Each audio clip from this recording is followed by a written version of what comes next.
wanashangilia kwa ndani, umewawinga oh. Sina kingine mimi najivunia zaidi yako baba. Maana niko tuli nimetulia, we unagabaya. Hata wale wananionea usuda, shabaha yao mbaya. Watapataje mambo umenifunika, ule watataya. 'Cause I know that you got me where you got me. You got me where you got me, Papa. You got me where you got me. That's why I never fall. You got me where you got me. You got me where you got me, Papa. You got me where you got me. That's why I never fall.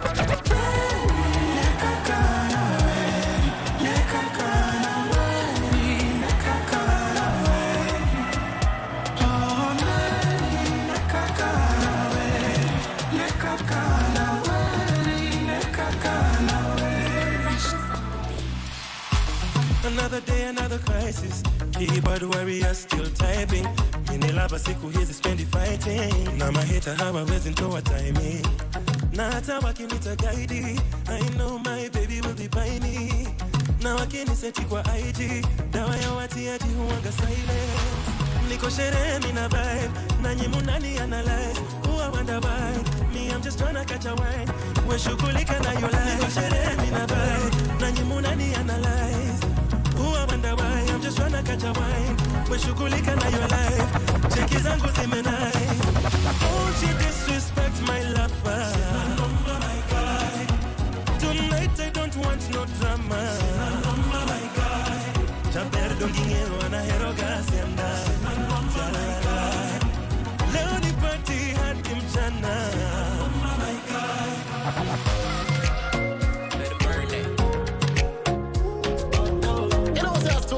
Representing for Mr. Beep on the one here, you don't know for the girls MC.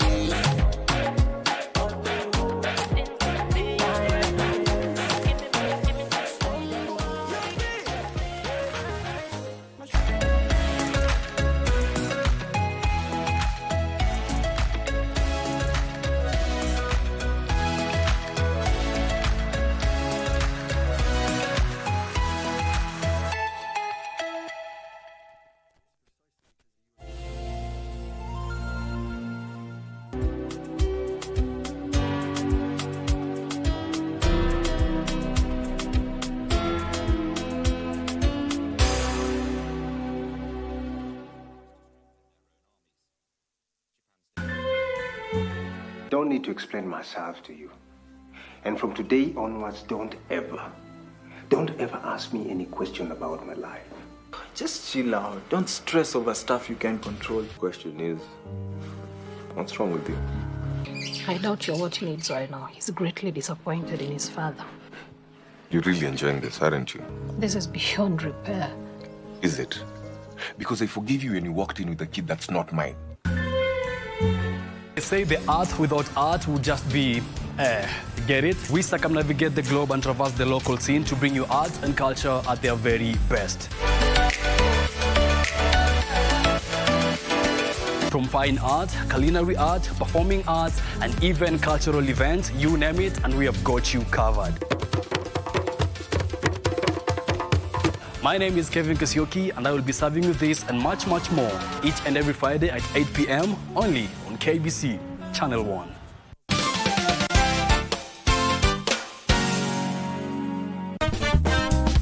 Already in a world filled with academic pressure, social media, identity crisis, and of course the anxiety for the future, our young people are faced with an even heavier emotional load than we ever were. Please learn to speak. Don't keep things to yourself. Please talk even to your friends. Learn to listen to their children. Many times, many parents dismiss, so they don't validate whatever the child is saying. This part of adolescence of identity versus confusion is a place now where we are tussling. Child and parent, we are tussling. Why? This child is rediscovering us. And you are treating this child like the child who was 4 years old. Don't tell the preteens and the teens that you matter. Your life matters. You matter. You are loved. Your life is beyond now. Sometimes we focus on the now. We forget the future.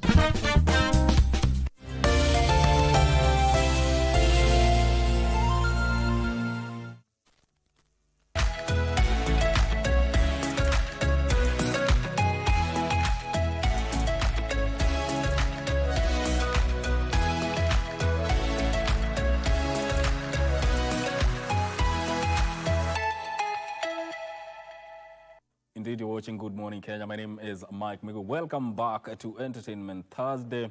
And now we focus matters on everything to do with tax amnesty. That is a program that has been ongoing, carried out by the Kenya Revenue Authority. And actually they have a roadshow going on throughout the country, sensitizing people on tax amnesty and also encouraging people to file returns. And in studio, I'm joined by Patricia Gitiri from KRA, Large and Medium Taxpayers Department. Welcome to the program.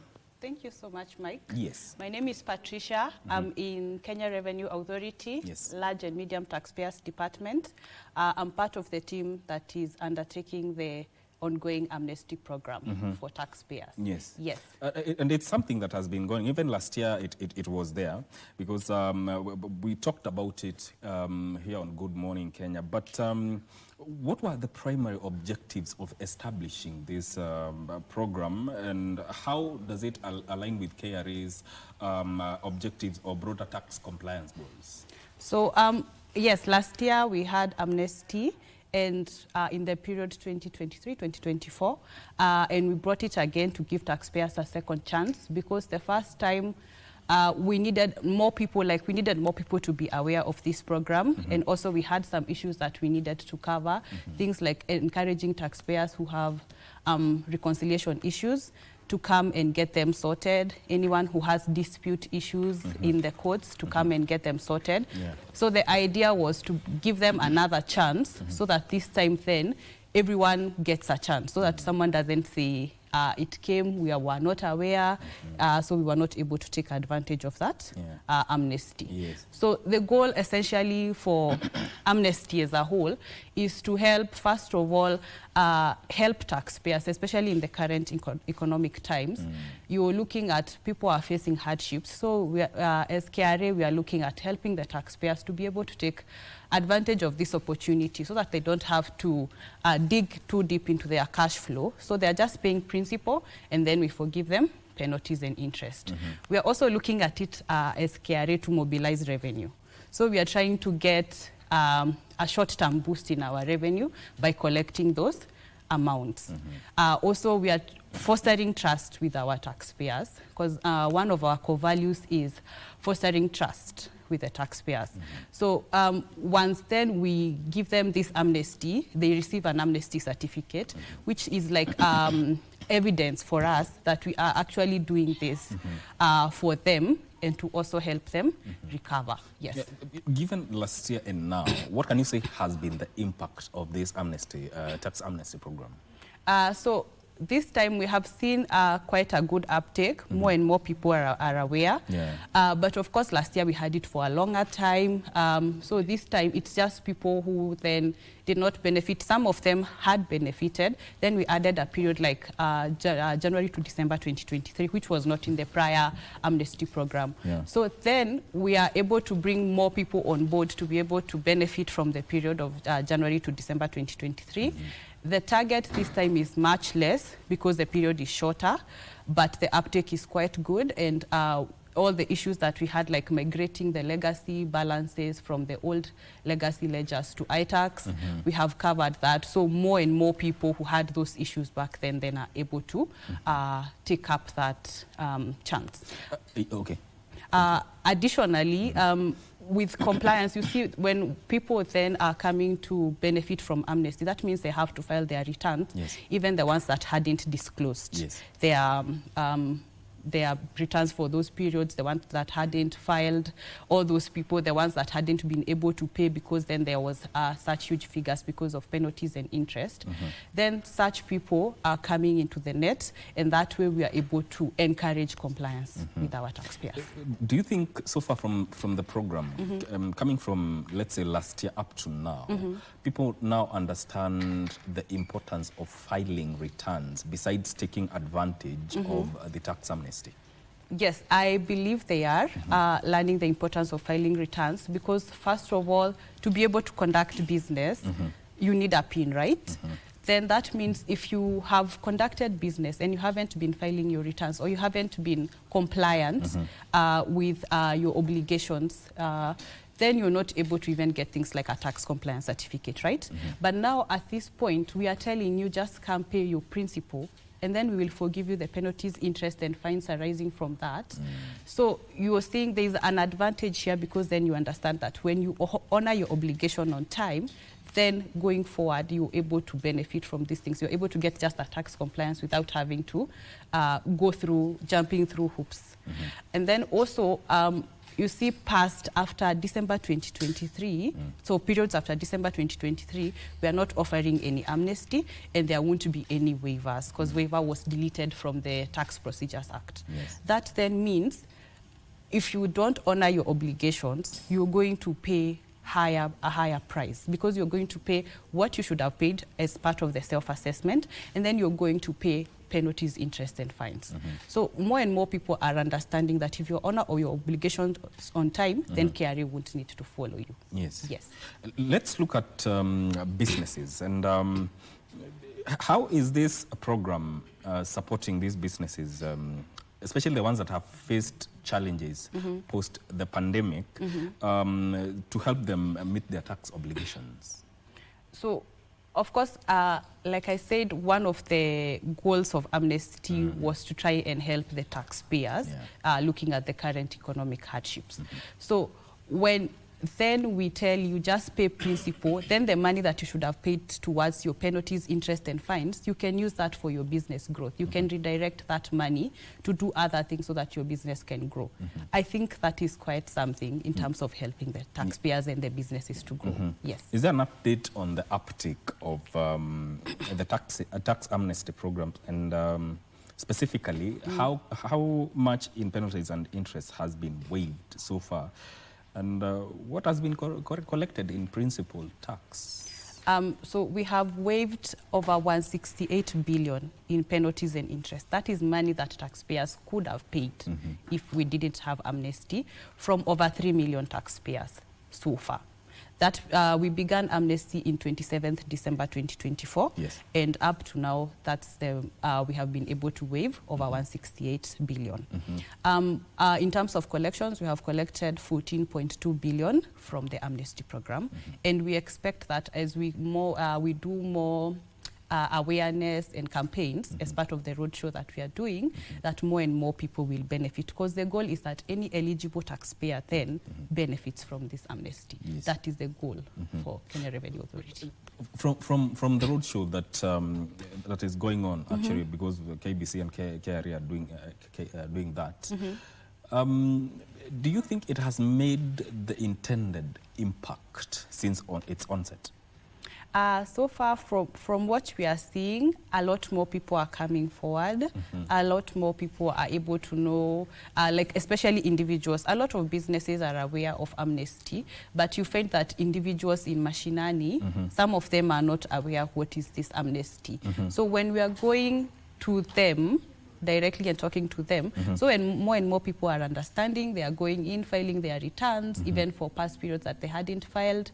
Your Mama Mboga is finding out, oh, I have a PIN that I had because I needed to open a bank account. Then they are going and filing their returns. So that is really helping, because also on the ground, we are also helping people file their returns. We are not just telling them we have amnesty, we are helping them file their returns. So that is also helping them. And we are looking at, even for periods now like 2024, we are supposed to file by June. For the period of 2024 income tax, we are supposed to file by June for individuals. So we are also helping them file, because in 2024, we don't have amnesty for periods of 2024. That then means people are able to benefit, so that they won't have penalties, interest, and fines later because they didn't file, they didn't know. So the uptake is quite good. And we expect the numbers in terms of how much we are waiving and how much we are collecting to go up. Indeed. There's a question here. Someone is asking, can you apply for VAT using your personal PIN, or does it have to be through a business PIN? When it comes to value-added tax using your personal PIN, or does it have to be through a business PIN? So VAT is really determined by how much a business is making. So it could be a partnership which uses your PINs, but has also the company PIN. It could also be the business itself. So you're able to add VAT even to your personal PIN. So VAT can be added to your personal PIN. Oh, okay. Now there's this. You know, when it comes to filing returns, mostly when it comes to filing returns, people who think it's only the employed that are supposed to file returns. But does filing returns apply to every Kenyan? As long as you have a PIN, you're supposed to file your returns. So let me explain maybe a bit. Yes. To open something like a bank account, to apply for like a help loan, to be able to start a business, then you need to have a PIN. What happens then, but right now we have introduced a PIN without obligations, especially for students and diplomats. The students that are in school, that they just got a PIN for help, to apply for help. So for those ones, they are not, their PINs don't come with obligations, so that then they are not hustling later to find out they need to file returns. However, as long as you have a PIN and you have an obligation, as part of, if you look at the part of the obligations of a taxpayer with a PIN, they're supposed to file their returns. So you look at the obligation you have, whether it's like, let's say you have payee, if it's a business, you have payee, then you're supposed to file monthly. VAT, excise duty, those ones are supposed to be filed monthly. Then for this other side of income tax company, then those ones are yearly. So yes, if you have a PIN, you're supposed to file your returns. You know, we're talking about tax amnesty and filing of returns, but then again, post this amnesty, what enforcement actions do you plan on undertaking to ensure that there's continued compliance? Once the amnesty is over, we filed returns, now that's that. Also, how to ensure that there's continued compliance post this amnesty. So first of all, if you look at it, we have put it in such a way that actually our campaign right now, the hashtag is now or never. So that means this is your last chance to take advantage of amnesty. That then means if anyone does not take advantage of amnesty, they'll have to pay the whole amount, penalties, interest, fines, and the principal. So after this, we will enforce the whole amount that you're owing. So if you owe principal, penalties, interest, and fines, whether it's for an older period, whether it's for 2024, then we are going to enforce the whole amount. Yes, so that is part of our...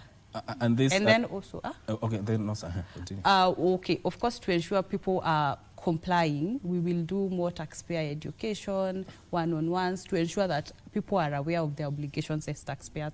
We are already doing that, but we will keep enhancing it so that taxpayers are aware of their obligation. Taxpayer education, do you think before the introduction of this program, there was enough information regarding paying taxes or filing returns? Or was it the reason why people never took it serious, lack of enough information? I think we do quite a good job with taxpayer education, but we are taking feedback from taxpayers and finding out where we might have gaps, finding out if we have not reached out to everyone. So we are taking this as an opportunity to learn where we might have gaps. But we have been educating taxpayers, we've been going to schools, we've been going to Mashinani, we've been having business meeting with people like the East Park guys. So we have a whole division that deals with taxpayer education. Yes. What about how do you plan on addressing concerns that tax amnesties might encourage, say, a culture of non-compliance among taxpayers, expecting future amnesties? So, like I've said, we said it's now or never. I think we have said it's now or never. So people take advantage right now because we won't have amnesty later, and we don't have waiver anymore. Waiver is not part of, it's not a tax loss anymore. That means if you don't pay now, then we won't be able to, you won't be able to enjoy waivers or any amnesty. That then tells you that I don't think we will have that culture, because in any case, we're expecting more voluntary compliance going forward because we are teaching people as we are giving them this amnesty. We are teaching them what is expected of them and what their obligations are. So this was KRA extending an olive branch to Kenyans. Yes, for cooperation and to also foster that trust.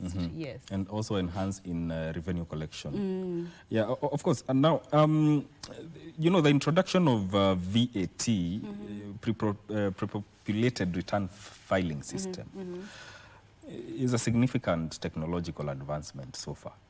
As well as the simplified payee return that we have introduced. Maybe you could talk a little bit about them and how has this system impacted the VAT compliance and revenue collection so far?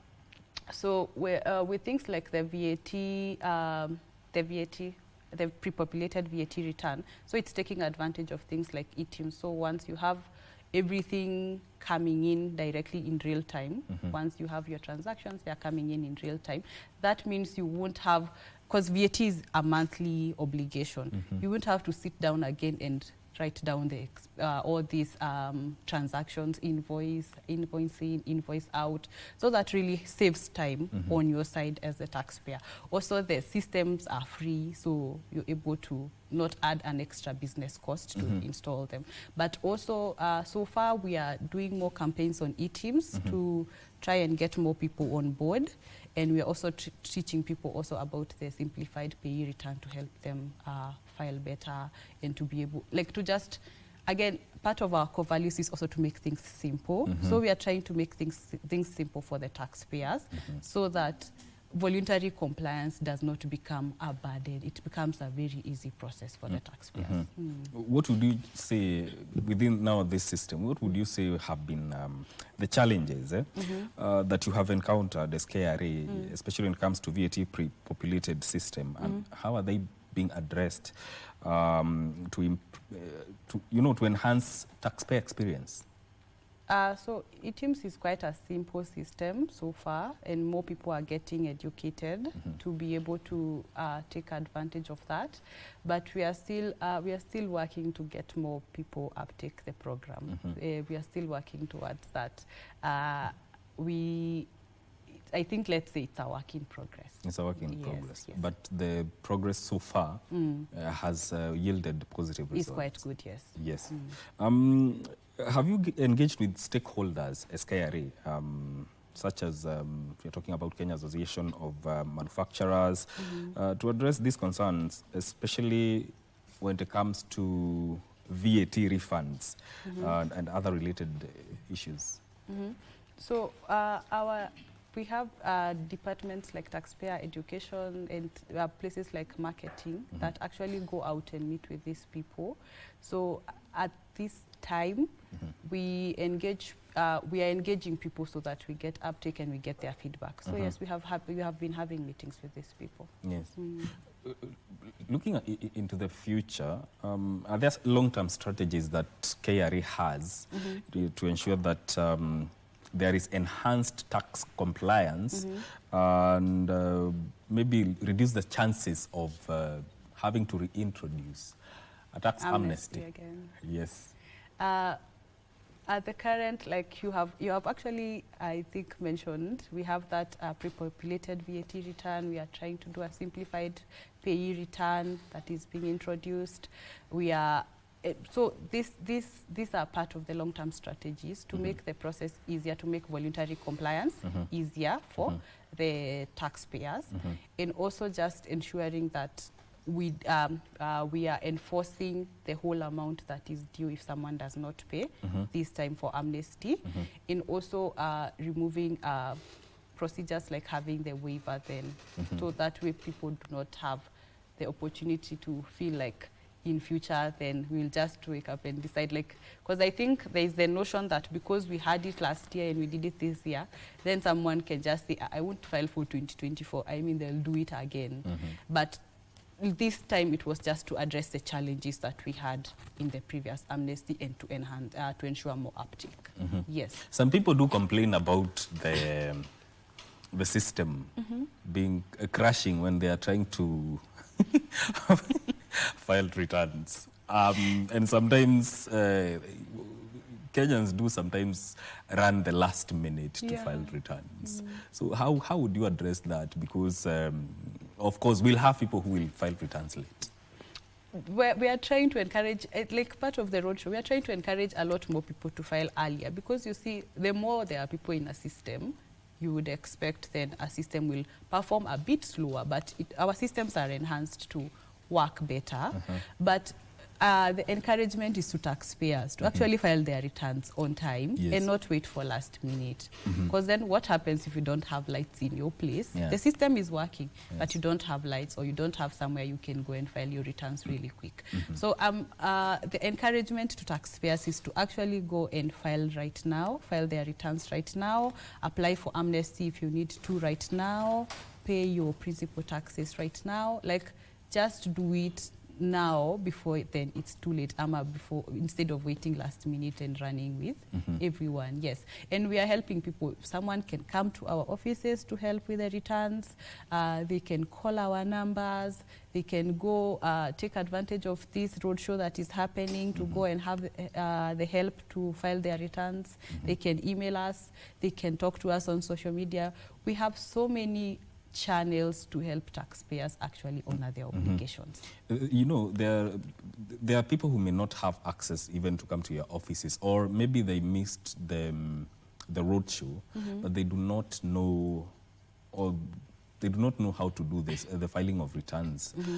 What would you what advice would you give? How would you help them? So we have KRA officers in Huduma centers. So I'm sure there is a Huduma center near someone. We also, someone can go to a cyber cafe and they're able to get their returns filed. You can watch a video on YouTube that will help you file your returns, like we'll explain. We have videos there to explain how to file your returns, especially for things like nil returns. It's a really quick process. So we are really trying to be able to be close to them, wananchi, so that they are able to file their returns. We are close by. We have tax stations in almost every place in this country. So we are really doing an outreach to try and help as much as we can. Yes. And finally, what feedback has KRA received from taxpayers so far regarding the amnesty program, and how is this going to influence future tax policies and obligations? I think, first of all, the feedback is quite interesting.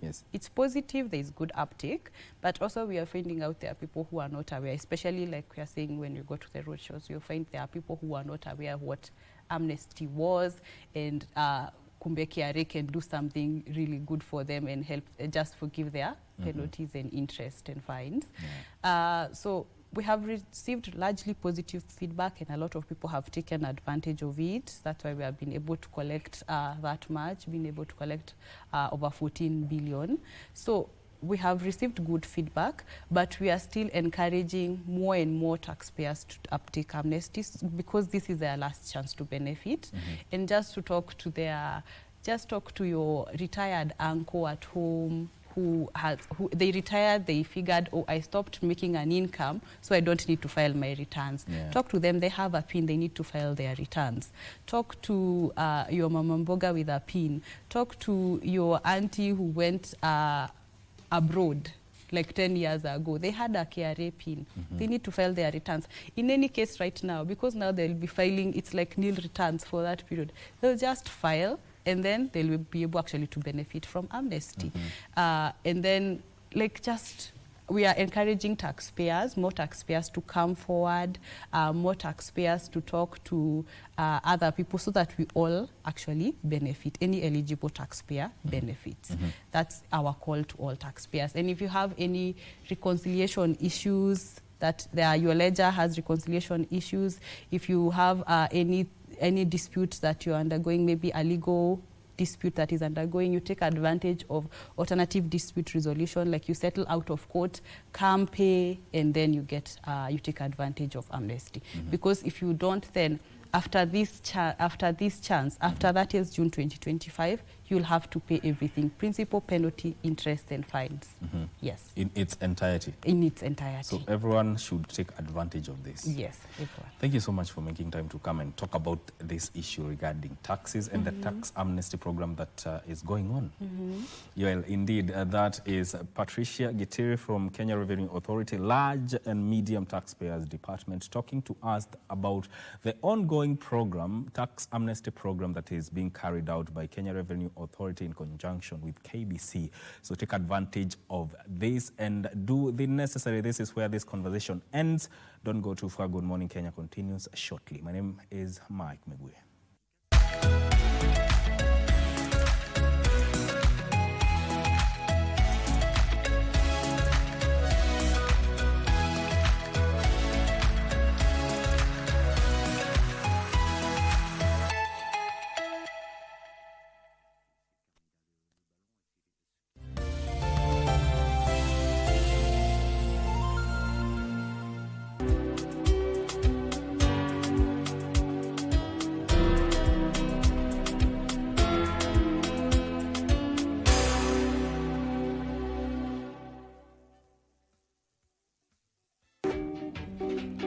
Uliwaua mbwa wa Bwana Ondieki Nyukakota baada ya kukufuta wewe kazi. Si hata nakujua.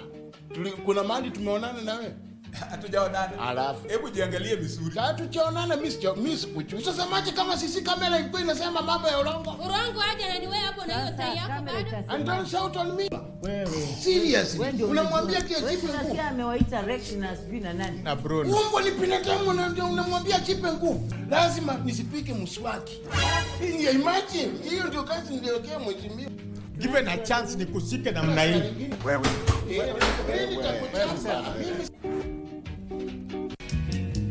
You have 3 meetings. Just cancel all of them. Nimeona Dan. Where? Amesema ningie job kesho. Ngware, mapema.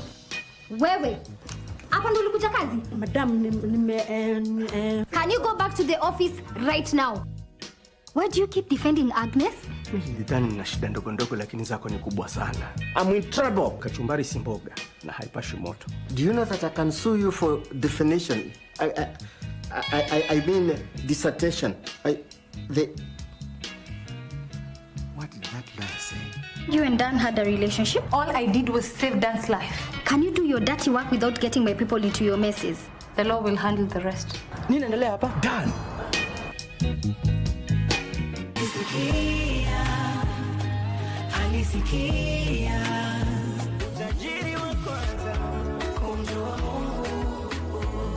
And we are talking about forgiveness.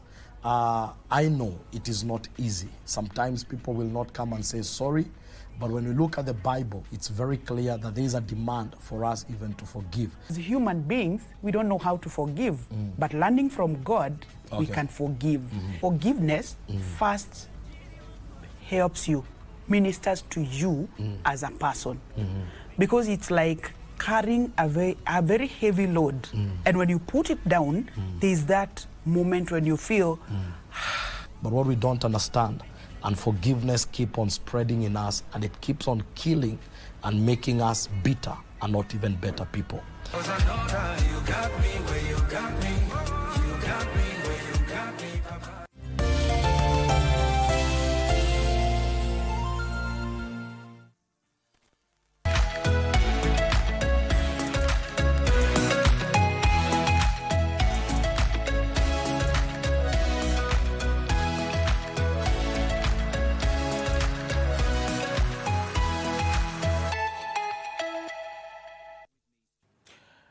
Welcome back to Good Morning Kenya. This is Entertainment Thursday, and we escalate this conversation to yet another important matter that revolves around human-wildlife conflict compensation. There's a program that was started by the government, and it has been ongoing.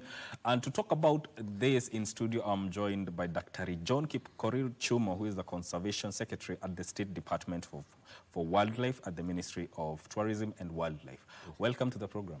Yeah, thank you so much. I wish to take this opportunity, first of all, to thank KBC for giving us this opportunity. Yes. And indeed, we are discussing a very fundamental issue on human-wildlife conflict. Yes. Human-wildlife conflict, as it were, comes as a result because as a country, we are endowed with a lot of resources. Yes. Basically, the wildlife resources that we have. That's why if you look at internationally, Kenya is perceived as a country, as a destination where you can be able to see and find wildlife across the country. Yeah. And indeed, we are very lucky, even if we are only the only city actually in the world that has a national park within its environs. And we have several, we have protected sites like the national parks, the game reserves, and then also we have the conservancies across the country. We even have individual people, having sanctuaries, having been approved by the government. So actually the number of wildlife that we have is enormous. Yes. And therefore, as a result of that, we are people or communities are living just adjacent to most of this, whether it's sanctuary, it's a national park, and a game reserve. And therefore, again, within the conservancies, outside the protected sites, we have about 65% of our wildlife outside there. So I think you are getting it. That means we are saying, like in, we have Safo, Nairobi National Park, we have, in Apadeas, we have, the both in Roma and many others. But then we have others, other conservancies which are actually run by communities. And that is where we have an enormous number of wildlife, 65% of the wildlife that we have in this country. And that tells you that having those animals outside there, then there are likelihood of them crossing or getting out of the areas that they have been, expected to stay, and actually now find their way outside there and start, killing people, whether it is a lion, whether it is an elephant, it's, any other animal, like, for example, the hyenas and many others. So that's about killing. They can also destroy property. They can also destroy, kill animals, the livestock, for that matter. And therefore, I think in the recent past, we have seen a lot of issues coming up because of that kind of conflict. And you would be asking yourself, what would be the cause of this? Why are we having, an upsurge of human-wildlife conflict in this country and actually in the whole world? But coming back to Kenya, we have very many reasons why human-wildlife conflicts are rising. One is because of, as I remember telling you sometime that we used to have what we call the migratory routes or dispersal areas for the animals. Like, for example, if you look at Oldonyo Sapuk here, and then we have the Amboseli on the other side.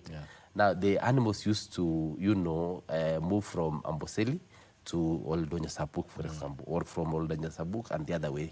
Now, you can imagine the way it passes through, Athi River. Now, today, as we are talking about, what do we see in Athi River? We see a lot of houses. We see a lot of people doing farming along the way.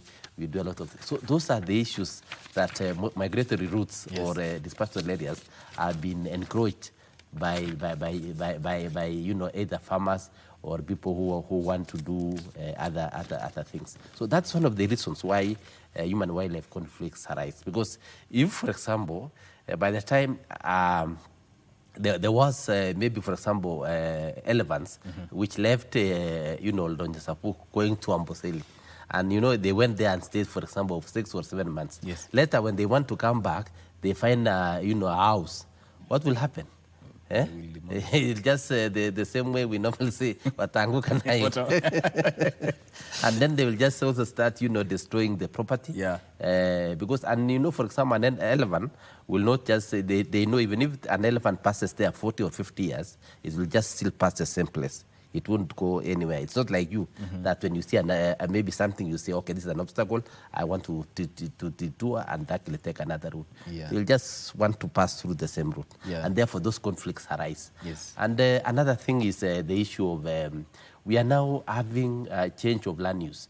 We are, you know, even places where we used to know it, they were actually ranges. They were actually places where our wildlife used to be. We are now turning them to farming activities. We are even making them, you know, we are building, you know, the roads. We are doing all many things. And therefore, that arises, that actually causes now human-wildlife conflicts. And this across the country, whether it is in Abadeas, whether it is in Ruma, whether it is in Nakuru National Park, or any other place. So that is actually, I've talked about the issue of the fact that we are now changing or interfering with migratory routes. The other thing is the climate change. You realize that currently we are having a serious climate change in this country and in the world at large. Because for one, you remember, for example, we keep on you know, losing or rather having a decline in terms of rainfall patterns. So what that does mean? It means, for example, even if you go to the national parks, we are having less forage or less pasture. And therefore, what happens?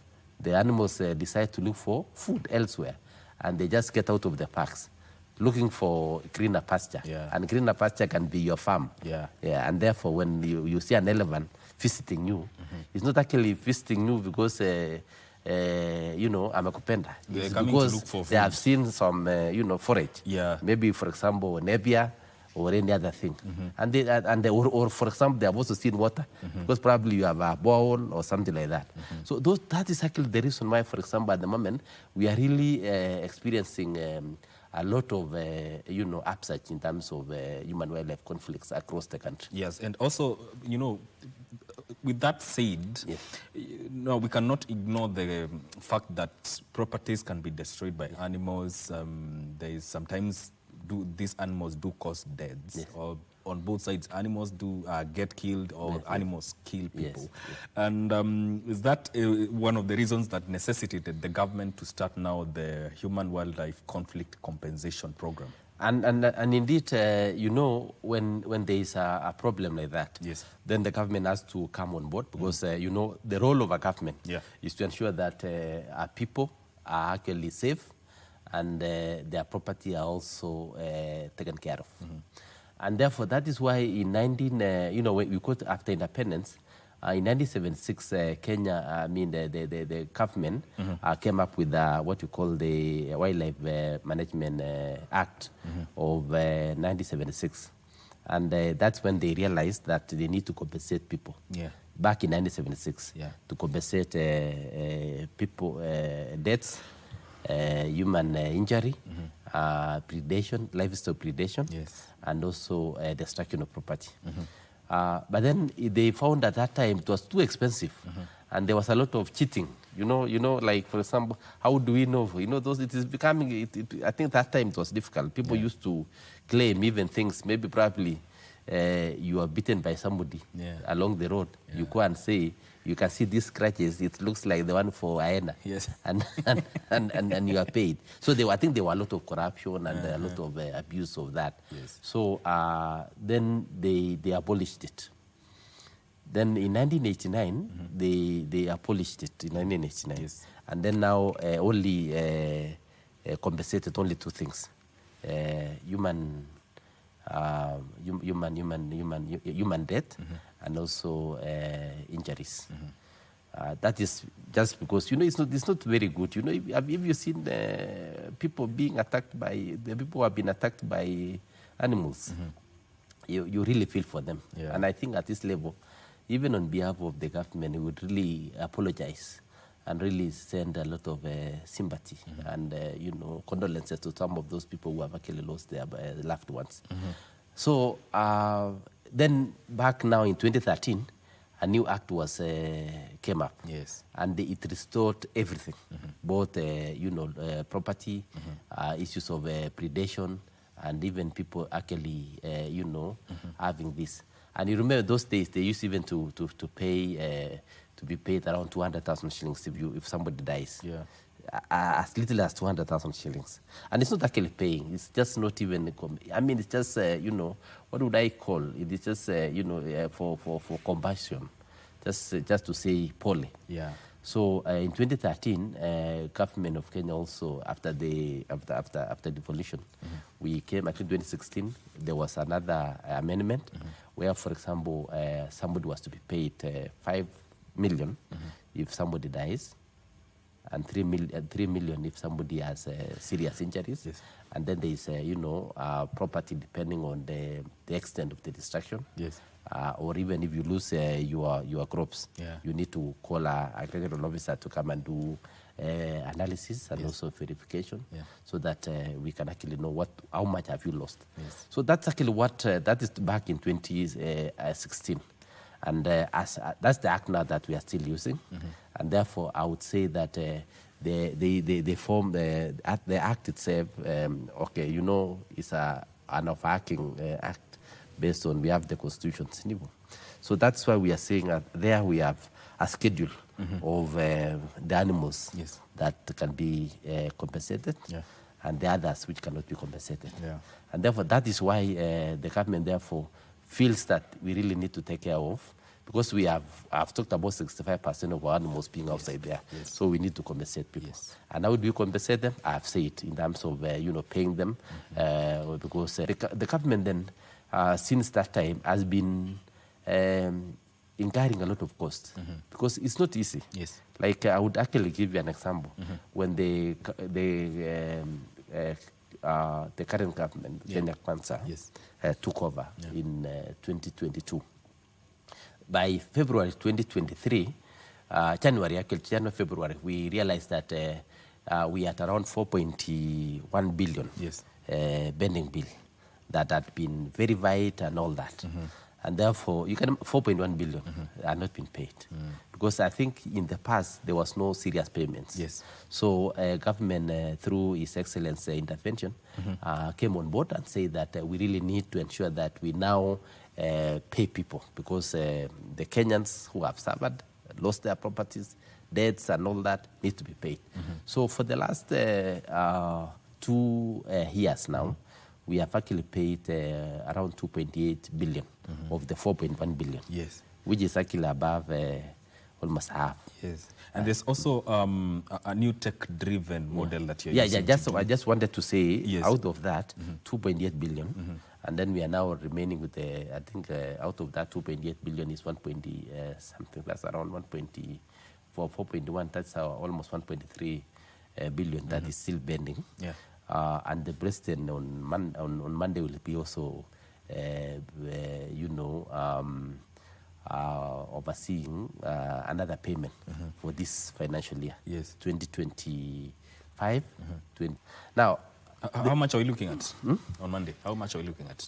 It is good money. It might be almost about 1 billion. Oh, okay. Yeah, so it is just because it's an average of 1 billion every year.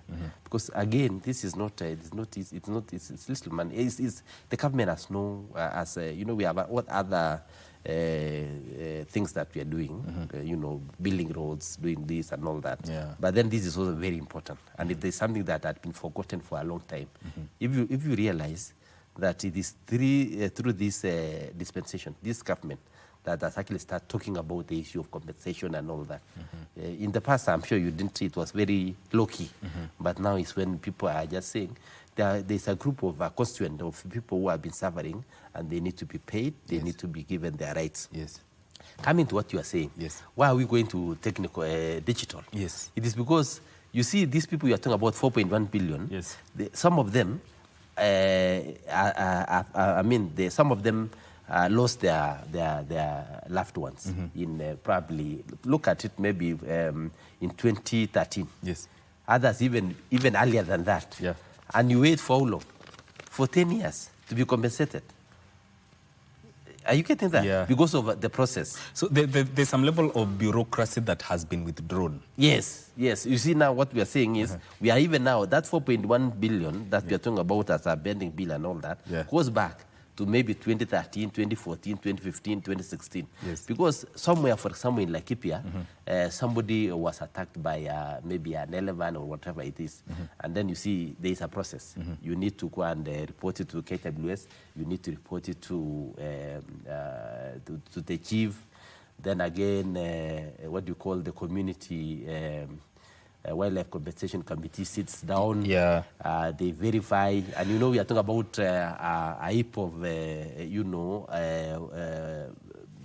documents. So it will take another 3, 4, 5 months. Yes. By the time now it comes back to the minister, because the person who is authorized to pay is the cabinet secretary. So by the time it reaches Nairobi, it is about 1 or 2 years. Yes. Are you seeing that? Yeah. So can you imagine that person lost property? Even if somebody who had actually been given, had gotten a whole farm of his or her, being the certification officer, it is actually certification officer. It is actually your issues are just taken digitally. Yes. It is actually to the next season and plan your things. So there is transparency and efficiency. Again, there is transparency, there is efficiency, and again we are actually ensuring that people have got their own rights being taken care of, so that you complain today, 2-3 months. If we also remove the issues of corruption. Do you know? You see, when it's digital, you don't. The kind of conduct with the system is minimal. Yes. With the people, because you see, when I come to you are a chief or a KWS person, I start discussing, telling you, I lost 10 cows. Then you can say, okay, can we even add to be 15 cows? So that ABCD can happen. Yeah. You get what I'm saying? But if you see, for example, with digitally, we can be able to even count the number of animals that have died or that have been. There is a way of doing it, and then it's actually put in the system, and then it's actually processed. And again, like for example, we have now M-Pesa. Like we have people whose claims are less than 100,000 shillings. And there are people whose claims are beyond 100, maybe 200, 300, even up to 1 million or 2 million. Yes. But for you, can you imagine your property, you lost a property of 50,000 shillings or 20,000 shillings? Why should we take a long time to pay you? And the best thing we can do is to process it very fast through the digital compensation scheme, and then we just pay you through M-Pesa. You get your money, and you just go on with your life. That is how a government that is responsible does its job. And you've said, from what you said, you're leveraging on real-time data and verification to make the right decisions. Yes. And at the same time also use it to make payments. There's also this program, the model, has been piloted in 6 counties. Yes. As I said, we say that for this system to work, you need to start from a point. Any system that you want to enforce or to implement, first of all, you have to do a pilot or a feasibility study for that matter. So we are using 6 counties. That is counted by Meru, Baringo, for example, Narok, Kajiado, Taita Taveta, and Makueni. Yes. Talk about the revival of the county level community wildlife compensation committees. How are they helping in all this? Now, as I said, we have a structure. Even for the manual system that we have been using. Now, I've said we are using, this is 6 counties that we are doing piloting for digital compensation scheme. Yes. Now, out of that, we know we have 47 counties. So around other 41 counties, we are using now manual. And therefore, we have also a system that happens. Like as I said, once you complain, you report the issue to the nearest KWS through your chief and all that. Then from there, it's taken to every county as a, what you call community wildlife compensation committee. Every county. All the 47 counties. Yes. So out of that, we have what you call a composition of who are they. We have a community members who have been appointed. We also have the government officers, like the chairman is the county commissioner, and then we have the KWS is a secretary. Yes. And then we have also other people like the agricultural officers. We have, for example, the police and all this. So when they meet, when they all these things have been filed, then it is actually stored by the custodian. There is the KWS, and the chair is the county commissioner. Yes. So they meet and they decide, based on information that you have, to make a decision. They look at this. They are the ones who will also look at the number in terms of how much that this claim, for example, this is a death, 5 million. This is an injury, it can be around 2 to 3 million, based on advice from the medical doctor. And then also we have also rural officers, livestock officers, who will now give out the cost of predation, or how much a cow, for example, or a sheep, or whatever it is that it costs. So it is the work of the community wildlife compensation committee, which is actually found in every county. Now these have been very effective. Yes. They are actually compensated. They are given allowances through government. But then for some time, about 2 or 3 years, almost 2 years ago, we had a small challenge. Yes. And the challenge was actually because of, I would say it's administrative, because SRC, Salary and Remuneration Commission, are to stop it first to find out how much they need to be paid to be remunerated, because it's a process. So it took some time, almost 1 or 2 years, for them to approve that. So, but it is it's something that has now been sorted out, and it is being rolled out across the 47 counties.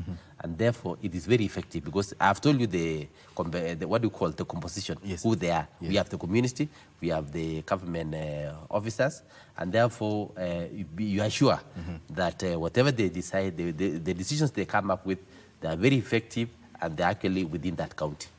We're talking about human-wildlife conflict. Is there a way that you are looping in the private sector in efforts to ensure that there is sustained conservation of wildlife? Now, as I said, maybe probably you would actually look at, first of all, you appreciate the fact that we need those structures, and that CWCC is actually captured in the Act. It is part of the structures within the Wildlife Management Act of 2016. And therefore, we are saying that the private sector, for example, comes on board in many areas. One is how we can actually sort out the issue of how do we minimize the human-wildlife conflicts across the country. There are many ways. One, for example, you have to talk about fences. Fencing. Yes. Because, by the way, we are not supposed to actually, animals are supposed to, to roam from one point to the other. But because of now the fact that population, there's a serious upsurge of population. Maybe probably when independence, probably we are around maybe 15, 20 million. How many are we now? We are approaching 60 million. Yes. So that means, for example, the land mass is becoming smaller and smaller every time we move. And therefore, then our animals and the land use activities are now colliding. And therefore, we need to have a physical barrier. And that physical barrier is actually a fence. That's why you see, for example, places like Mount Kenya, forests. We are talking about, for example, our Nairobi National Park. We have fenced it, and many other places. So we keep on fencing places where human-wildlife conflicts are more in terms of cases, and therefore, at the end of the day, we need support. We need support. One, the resources comes from the national government, but it's not enough. We also work with the counties, who also do, because there are also parks that are also managed by the counties. And then again, there are also what do you call the the conservancies that are also managed by private people, and therefore they also do the same. So at the end of the day, everybody is brought on board, whether it is a private sector or not. For one, as development partners, they also assist our government to either add more of resources so that we can do nice fencing and also provide that very necessary infrastructure. As I said earlier, why do, for example, elephants and other animals, come out of their parks? It's because sometimes because of the climate change, they don't have the water levels there are not enough. And therefore, what we do, we need to start putting up what we call water pans. We need to construct water pans within those parks. We need to do a borehole so that we can get water for the animals. So where do we get the resources? We get from friends, other than the national, the exchequer. We get it from, friends from the private sector who have been actually supporting, putting up of the water pans, even the roads within the parks for purposes of movement. So I think, in essence, I'm saying the private sector is fundamentally very important partner in wildlife conservation in this country. On average, how many human-wildlife conflicts do we get in a year? On average? I mean, like, for example, I won't give you the space, but if you look at, for example, for the last maybe 2 years, for example, we would even get up to over, a year, over 10,000 cases. Yes. Wow. Yes, and I'm talking about cases like, for example, there would be maybe a few cases of deaths, but we have very many cases of crop destruction. Yes, many cases. Even as we are talking today, I'm sure somewhere there is somebody who slept last night with all his maybe bananas, whatever, what is it called, maize, when they were in there. But when they woke up in the morning, everything has actually gone. So we have a lot of many cases, especially in the following areas. One, if you go to a place like Taita Taveta, there are many cases. There are actually around top 10 counties, like Taita Taveta. We are talking about Kilifi, we are talking about Kwale, we are talking about Makueni, we are talking about Kitui, we are talking about Kajiado, Laikipia, Isiolo, Peru, and the like. In those areas, you will get many cases. Like even, for example, in a year, you can even get up to 2,000, 3,000, 4,000. Yes. But the other counties outside there that I've not mentioned, that have got very few of those cases, because the animals hosted there are also very few.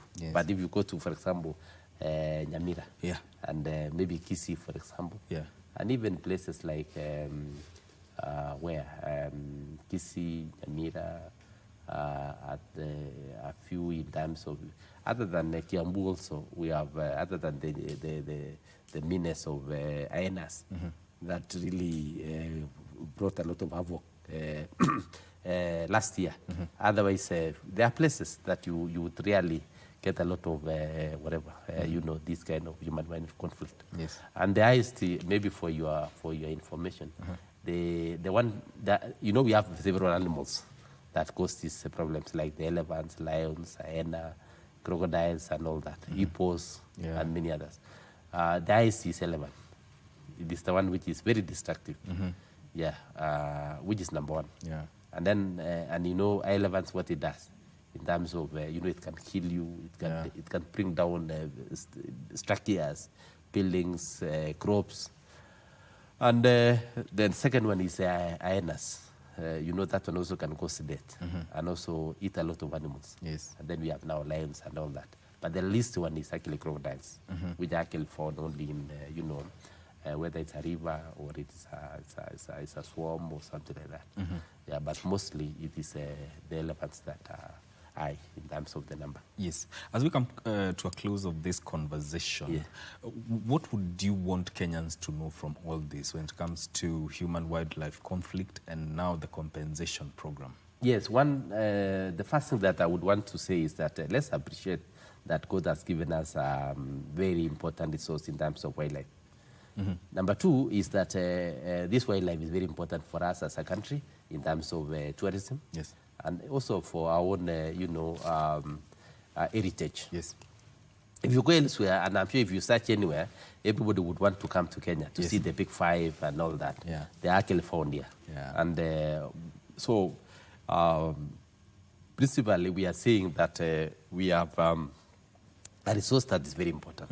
We need to take care of it. Yes. Number two is that we also want to tell our people that they need to take care of themselves in terms of, most of the time, yes, people who are actually killed by this, probably they stray into some of those protected sites. And if you go to such places, you are not paid. Number three is that we want to say that let us try to coexist with this wildlife. When I say coexistence, it means therefore that if you go today to Narok, yes, you will find, for example, there are farmers, or rather livestock farmers, yes, are actually coexisting with the wildlife. Yeah, so we try to coexist, try to ensure that we don't block those dispersal areas or migratory routes. Yes. And I'm happy that there were actually corridors, yes, so that we can actually have the animals to move freely without having barriers, yes, that can actually destroy them. Yes. They destroy their property. Yes. Excuse me. So that's actually what we're actually saying. And we're actually asking the people of Kenya is that they have got a lot of, we lack a lot of, they lack, in a way, we don't get some information. But I think now I'm telling them that in all the 47 counties, we have at least a KWS station. Yes. They can actually report their issues there. Yes.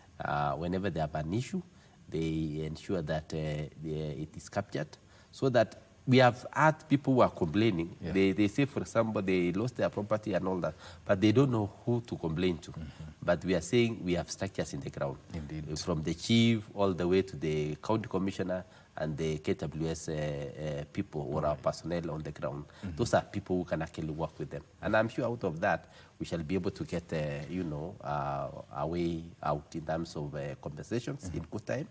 And at the same time also, ensure that they don't lose their property, their economies are not destroyed, yes, and their livelihoods at large are also not affected. Yes. So those are the things that we're actually telling the people of Kenya. All right. But they are good people because, us as people of Kenya, we are good because in the past we have actually coexisted with them. Yeah. But we try as much as possible to minimize the issue of conflicts.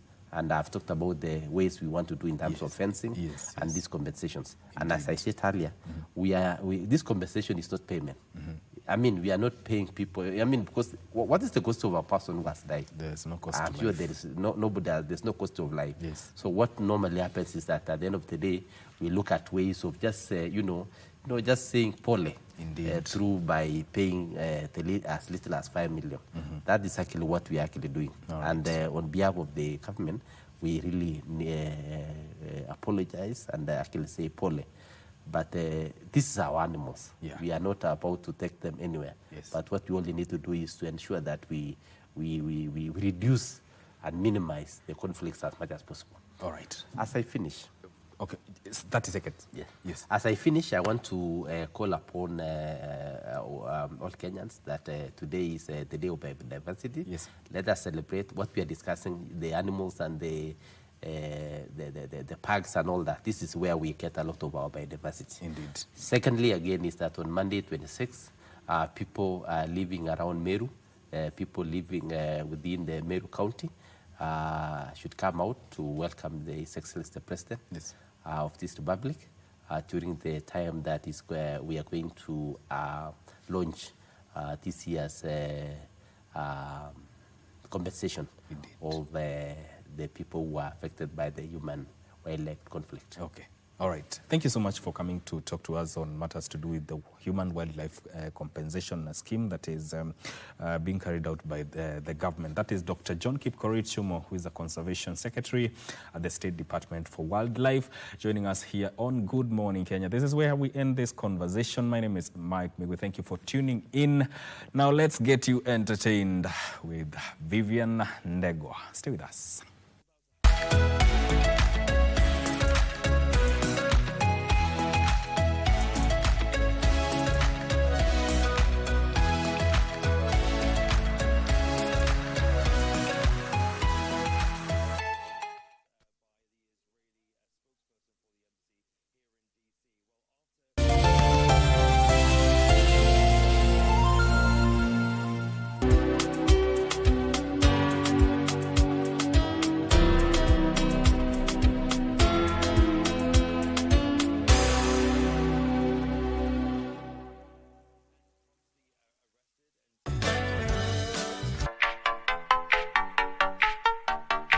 My name is Angel Inanjeru. I am 11 years old. Modeling has a lot of challenges. 1, anxiety. 2, not feeling like you are not prepared enough. We are going to learn about a boy called Denny and how Denny learns a very important lesson. Betty and Bob brought back blue balloons from the big bus.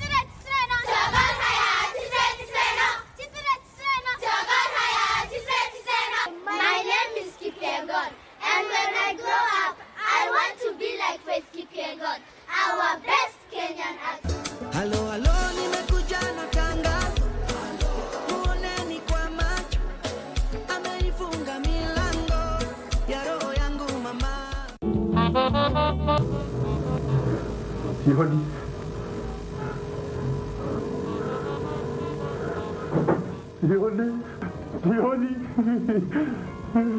Bali na ufukara wetu na kuongezea upofu. Kama si kwa ujinga wangu, kama si kwa budu pombe. Njonge na babu. Kubali wake wangu.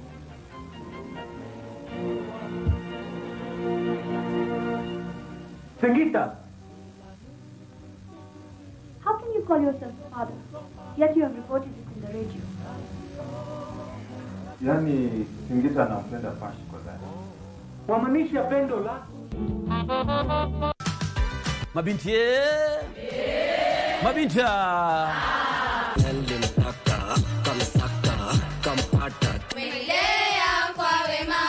Bwana, naona leo tuko na wakeni kutoka KBC Channel 1. Elimu ndo maisha, vijana wote someni. Je, ni kweli kuwa uhuru mwingi siku zote kwa vijana unajenga ama unabomoa? Tunapowapea vijana wetu uhuru mwingi, wengi wao wanaenda huko nje na kukutana na watu ambao wanawafunza vitu ambavyo havitakikani. Ningependa waachiliwe ili wajue mengi. Asante.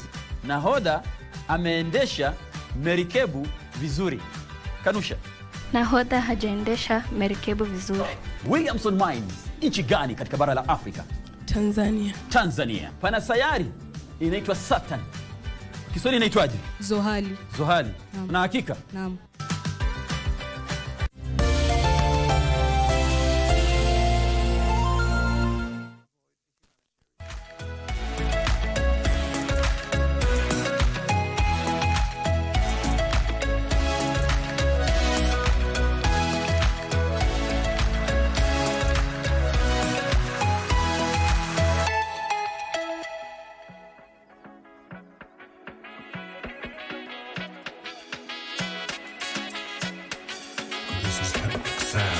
Extra pressure, baby, when you whine and pause. You're killing the boy, of course. You're killing the boy, of course. You're killing the boy. Extra pressure, baby, when you whine and pause. You're killing the boy, of course. You're killing the boy, of course. You're killing the boy. I had to put my life on pause.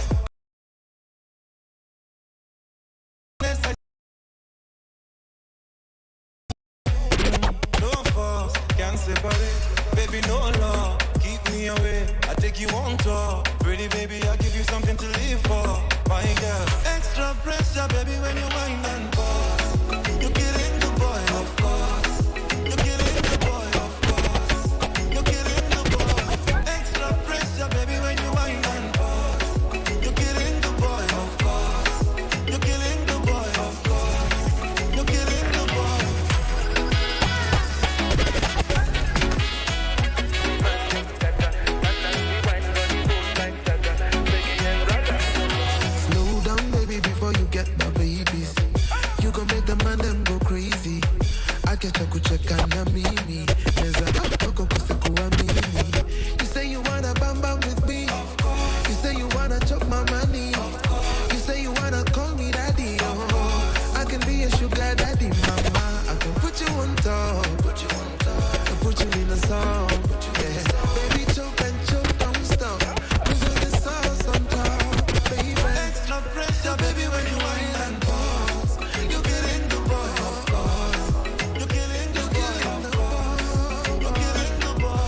kwani mimi nugu sikose nguvu baby girl mi ukula njugu bad to the bone lazima nikunywe supu shake that thing hadi upigwe marufuku kaende kifo cha mele unaninyonya kama maembe na tembe gembubu vitu zetu usiseme wacha wabaki wakidhani kuna venye peleka juu peleka chini usiogope kuu narua mini ikishika sana roa ulimi zako zikipanda cheza na nani tuko area cheki vile dogo imetubeba tingisha kichwa tuwangepa ule dema kwa handa samebeba sitoki mkono na mabega tetemeka kauna malaria shingo kando kumengenya jikune ni kauna bakteria alafu po inakubalika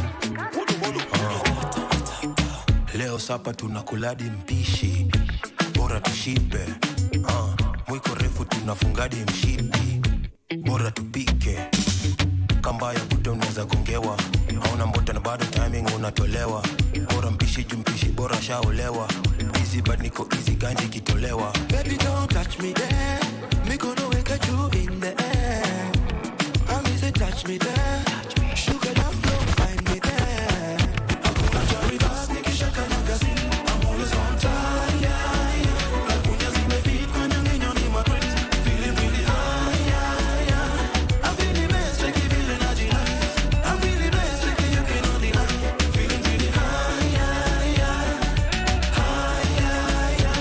it's many pampers many fika dikwa toes tell me your number kauna pay aga kikos ilikunisha ndenka kipata nimedose Sijuna daily hini dawa hini dose Spirit iko so high uwezi shusha walai Baby don't be so shy tisha kenyo na die Feeling really high kila kitu alright Baby don't touch me there Mikono weka juu in the air I say touch me there Sugar down low find me there Hakuna cha reverse nikishaka magazine I'm always on time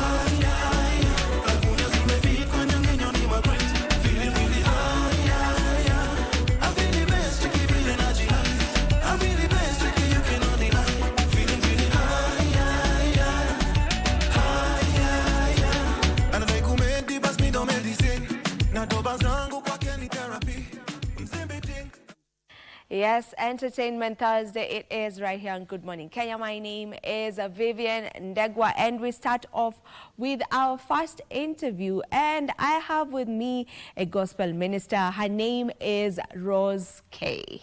Welcome to the show. Thank you so much. How are you doing this morning? I'm doing well. Yeah, I thank God.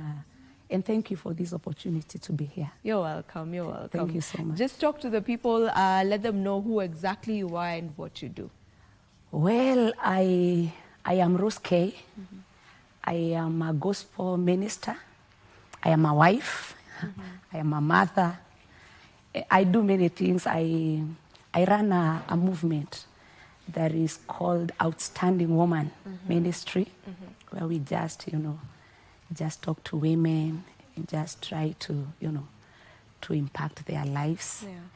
Yeah, and I'm also a businesswoman. All right. Yeah. Let's get to your music part, we would love to know when exactly you got into music, how that journey has been for you so far. Okay, I started my music journey many years ago when I was a bit young. Yeah, when I was a girl singing in the Sunday school. When I got born again, I got into worship team. Yeah, but now the journey to serious music, where you just decide to go to studio and do a CD and do production, I started in 2012. Yeah. What made you decide now this is the time for me to get serious with this? This is the time for me to actually go to the studio and get to record my first song. I think the time was just due. Pastor's wife. And sometimes we preach through music.